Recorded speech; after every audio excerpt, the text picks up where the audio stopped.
नमस्कार मंडळी, आज आपण बनवणार आहोत सगळ्यांची फेवरेट खमंग कुरकुरीत अशी कोथिंबीर वडी.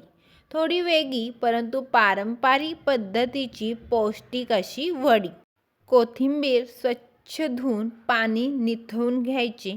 पाण्याचा ओलावा असेल तर पीठ जास्त लागते, त्यामुळे पाणी काढून टाका आणि कोथिंबीर बारीक चिरून घ्यायची. एका मोठ्या भांड्यात चिरलेली कोथिंबीर घ्यायची.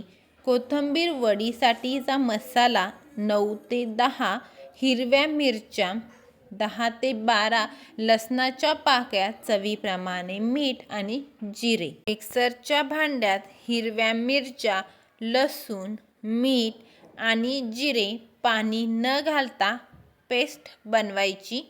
भांड्यात चिरलेली कोथिंबीर, 1.5 वाटी बेसन पीठ, आपण जी मिरचीची पेस्ट तयार केली होती ती त्यामध्ये घालायची. हातावर थोडासा ओवा घ्यायचा, छान रगडायचा आणि वरून टाकायचा. आता चमच्याच्या साहाय्याने तुम्ही मिक्स करा आणि त्यात थोडं थोडं पाणी टाकून त्याचा गोळा हा बनवायचा आणि छान प्रकारे मळून घ्यायचे. अशा प्रकारे आपलं इथं कोथिंबीर वडीसाठीचा गोळा तयार झालेला आहे. आता कढई घ्यायची. कढईमध्ये 1 ग्लास पाणी टाकायचे. पाणी उकळण्यासाठी ठेवायचे. त्यामध्ये 1 स्पून तेल टाका आणि पाणी उकळण्यासाठी ठेवा. हाताला तेल लावून आपण छोटे छोटे गोळे तयार करून घ्यायचे. अशा प्रकारे आपण सगळे गोळे छान तयार करून घेतलेले आहे. आता उकळत्या पाण्यात टाकून पाणी आटेपर्यंत झाकण ठेवायचे.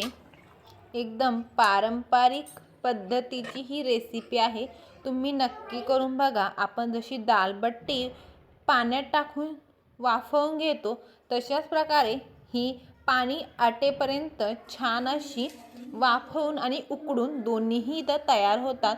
मस्त आपली वडी वाफवलेली आहे आणि उकडलेलीही आहे. वड्या थोड्याशा थंड झाल्या की चाकूच्या साहाय्याने आपण आपल्याला आवडतो त्या शेपनुसार आपण त्या कट करून घ्यायच्या. अगदी छान प्रकारे आपली इथं वडी, तुम्ही कच्ची वडी ही नक्की ट्राय करून बघा, खूप छान लागते.